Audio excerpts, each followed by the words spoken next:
हरिओम। विश्व ज्योतिष संस्थान चैरिटेबल ट्रस्ट में आप सभी गुणीजनों का स्वागत है। आज एक हम छोटे से विषय की चर्चा करने जा रहे हैं, लेकिन इनकी महत्ता जो है फल ज्योतिष में सबसे अधिक मानी गई है। यह शब्द का परिचय हम लोग लेते हैं कि कर्तरी योग एवं दोष। कर्तरी जो शब्द है यानी एक प्रकार की कैंची।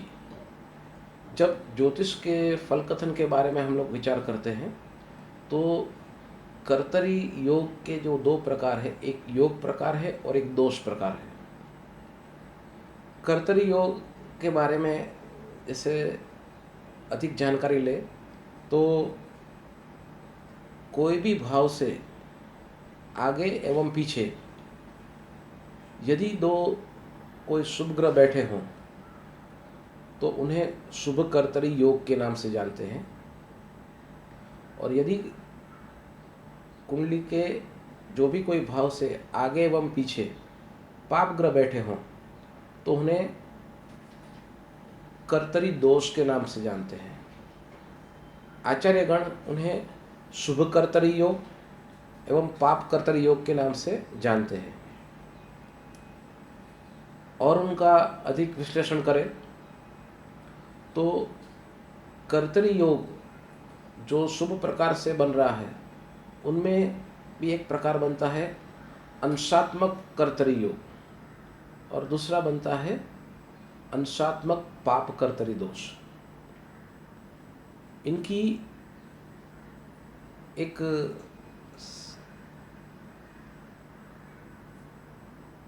प्रबलता को परखने के लिए अगर प्रमाण लिया जाए तो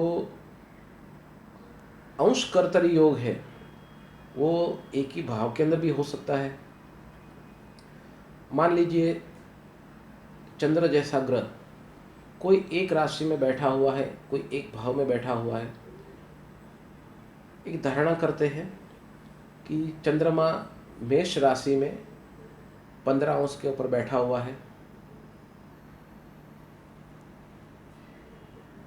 मेष राशि में ही शनि 10 अंश के ऊपर भी है, और 20 अंश के ऊपर राहु यदि बैठा हुआ हो तो ये एकदम सटीक प्रकार का अंश कर्तरी दोष बनेगा, जिन्हें पाप कर्तरी दोष के नाम से हम लोग जानते हैं। क्योंकि राहु हमेशा वक्र गति का होता है, वो उल्टे अंश पे चलता है। तो जैसे मैंने बताया कि राहु जैसे 20 अंश पे है तो धीरे धीरे वो 19 अंश पे, 18 अंश पे आगे बढ़ेगा।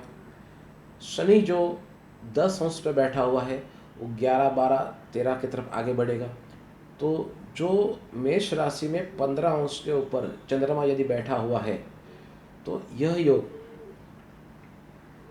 पूर्ण तरह से चंद्र के ऊपर दबाव उत्पन्न करेगा, और ये दबाव उत्पन्न होने से चंद्र की जो प्रबलता है, चंद्र स्वतंत्र फल देने के लिए सक्षम नहीं रहेगा। चंद्र जो मन का कारक है, तो जातक वैचारिक रूप से निराशावादी, मानसिक तनाव, उद्वेगमय स्थिति में अधिक जाते जाएगा। तो ये अंश कर्तरी दोष जो है वो सबसे अधिक प्रबल माना जाता है। ठीक उसी तरह से यदि कोई दो शुभ ग्रह चंद्र के आगे पीछे बैठे हों तो वो चंद्रमा को बल प्रदान करते हैं। मान लीजिए यही एग्जाम्पल को हम लोग आगे कंटिन्यू करें तो मेष राशि में 15 अंश पे चंद्रमा बैठा है, 10 अंश पर शुक्र है, 20 अंश पर गुरु बैठा हुआ है। तो यहाँ ने दोनों तरफ से एक समान अंश के ऊपर गुरु शुक्र की मौजूदगी जो है, उपस्थिति जो है, वो चंद्रमा को बल प्रदान करते हैं, जिससे जातक अति प्रसन्न रहता है, बहुत ही सकारात्मक और रचनात्मक विचारधाराओं को लेकर आगे बढ़ता है। ऐसे व्यक्ति कोई निराशा या भय, उद्वेग, अशांतिमय स्थिति में नहीं जाता, और वो अपने आप को हर्षोल्लास से अपने आप को जीवन में और आगे ले जाने के लिए एक सक्षम बनता है।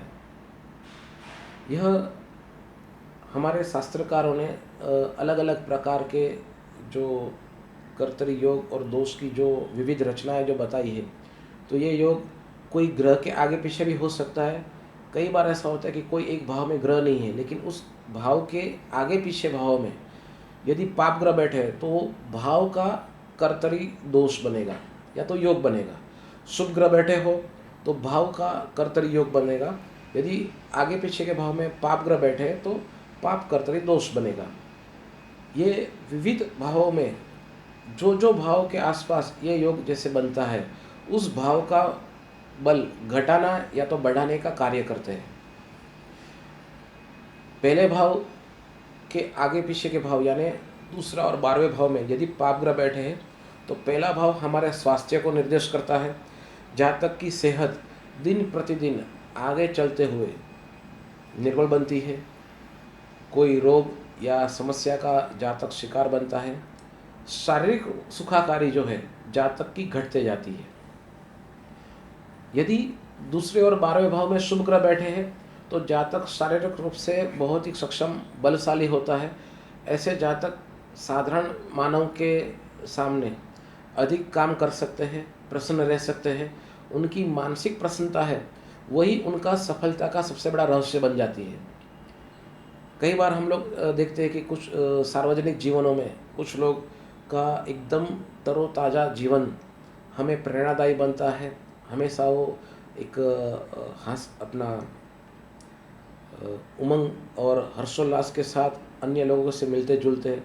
तो यहाँ पर ये कर्तरी योग जो है यानी शुभ ग्रहों की उपस्थिति उनके जीवन को ज़्यादा आनंदित बनाने के लिए पूरा योगदान देती है।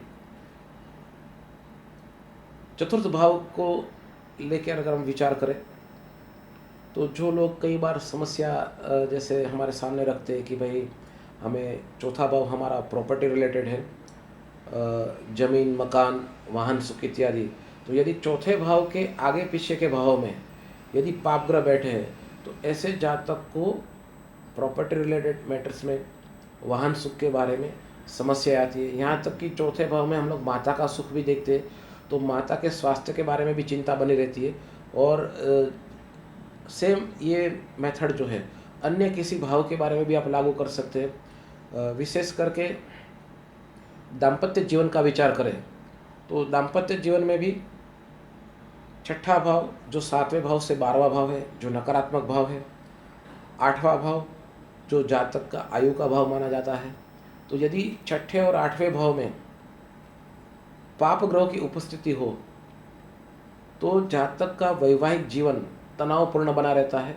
उन्हें वैवाहिक जीवन का सुख अल्प मात्रा में मिलता है, या तो कई बार ऐसे व्यक्तियों को अपना दाम्पत्य जीवन बनाए रखने के लिए संघर्ष करना पड़ता है। यदि लेकिन शुभ ग्रहों की उपस्थिति होगी तो ऐसे लोगों का वैवाहिक जीवन दिन प्रतिदिन और सुधरते जाएगा और निखरते जाएगा। कई लोगों में हमें ये एक बातें देखने मिलती है कि जैसे जैसे उनका दाम्पत्य जीवन के वर्ष जैसे बढ़ते जाते हैं तो पति पत्नी में एकात्मता, एक आपसी प्रेम भाव जो है उसमें उत्तरोत्तर बढ़ोतरी आपको देखने मिलती है। उनका कारण है ये शुभ कर्तरी योग। और मूलभूत रूप से दाम्पत्य जीवन में एक अखंडता बनाए रखने के लिए शुभ कर्तरी योग बहुत ही महत्वपूर्ण है। पाप कर्तरी दोष जहाँ पर सेपरेशंस होते हैं, लग्न विच्छेद होते हैं, वैवाहिक विच्छेद होते हैं, उनमें ये पाप कर्तरी दोष सबसे ज़्यादा जिम्मेदार माना जाता है। उसी तरह से संतान भाव को लेकर आप चर्चा करें तो 5वां भाव हमारा संतान का है। तो संतान भाव से आगे पीछे के भाव यानी छठा भाव और चौथा भाव, वहाँ पर यदि पाप ग्रह की उपस्थिति है तो ऐसे कपल्स को संतान प्राप्ति के लिए कोई ना कोई विघ्न या अवरोध देखने मिलता है। तृतीय भाव जो है हमारे सहोदरों का है, पराक्रम का है, पड़ोसियों का है, यहाँ तक कि हमारे अंतर्मन का भी है। तो चौथे एवं दूसरे भाव में पाप ग्रह की उपस्थिति ये सारे सुखों को कमज़ोर कर देती है। यानी सहोदर का सुख कम मिले, पड़ोसियों से तनाव रहे, पराक्रम में जो योग्य समय पे पराक्रम होने चाहिए वो नहीं कर सकते, या तो जातक एक अंदर से भयभीत होता है अपना मन को स्वस्थता के साथ प्रकट नहीं कर पाता है, क्योंकि तीसरा भाव हमारे अंतर्मन के रूप में हमारी आंतरिक विचार शक्ति है। जैसे हम बताते हैं कि चंद्रमा हमारे विचारों की जननी है, एक प्रकार की विचारों की माँ, यानी जो विचारों की उत्पत्ति है वो चंद्रमा के कारण प्रेरित होती है। उसी तरह से भाव अनुसार अगर देखा जाए तो तीसरा भाव हमारे मौलिक विचारों की उत्पत्ति है। ये मौलिक विचारों की उत्पत्ति के आगे पीछे के भाव में जब पापग्रह जैसे बैठ जाते हैं तो हमारे ऊपर एक मानसिक तनाव होता है। कई बार हम लोग देखते हैं कि शिक्षक अपने वर्ग में बच्चों को जब परीक्षा ले रहा हो और उन्हें कोई प्रश्न पूछता हो और यदि उनके सर पे आके जैसे खड़े रह जाए तो बच्चे तनाव में आ जाते हैं और अपने सही ढंग से उत्तर प्रस्तुत नहीं कर पाते हैं। वहाँ पर एक कोई शिक्षक द्वारा धमकी नहीं दी जाती है, लेकिन एक काल्पनिक भय जो है वो उस जातक के यानी उस बच्चे के जो कार्यक्षेत्र है उसको सीमित करके रख देती है। जो साधारण रूप से जो गलती नहीं करनी चाहिए ऐसी गलतियाँ भी कर देता है, क्योंकि उनके भय है शायद शिक्षक के द्वारा उनको कोई ठपका दिया जाएगा।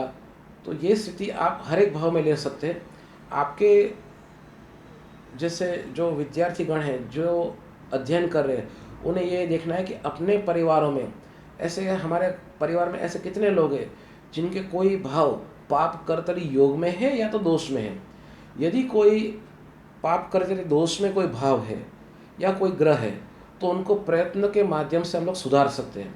ये कोई एक दिन की प्रक्रिया नहीं है। आप जैसे एक प्रयत्न के द्वारा एक बार बार उनकी परीक्षाएं देते हैं या तो तैयारियां करते हैं, एक परिश्रम के माध्यम से ऐसे दोषों को घटाने के लिए आप पूरे सफल हो सकते हैं। कर्तरी दोष यानी एक प्रकार का अवरोध है। जैसे कई बार हमारे विज्ञान के माध्यम से जैसे जो लोग बताते कि हम लोग कान से कम सुनते हैं, तो हमारे पास अभी आधुनिक यंत्र व्यवस्था आ गई है, कान का यंत्र लगाने से हमें और अधिक सुनाई देता है।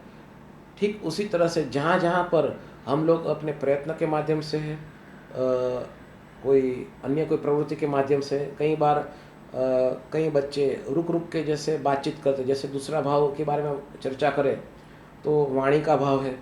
कई लोगों की वाणी कहीं पे अटकती है, कोई लोग हकलाते हैं, तो आयुर्वेद अनुसार उनके भी बहुत अच्छे से उपचार दिए गए हैं। वो एक प्रकार के वायु के दोष के रूप में, अमुक प्रकार के वायु शरीर में अस्वस्थ बनने पर ये रुकावट पैदा होती है। ज्योतिष के माध्यम से देखते हैं तो उनके लोगों के जो दूसरा भाव है, कई बार वो पाप कर्तरी दोष में होने से, वाणी का कारक ग्रह है बुध, बुध भी जैसे पाप कर्तरी दोष में आता है तो जातक की वाणी कहीं ना कहीं रुकावट लेती है, या तो जो एक अस्खलित जो वाणी का प्रवाह बहना चाहिए वो नहीं बह पाता है।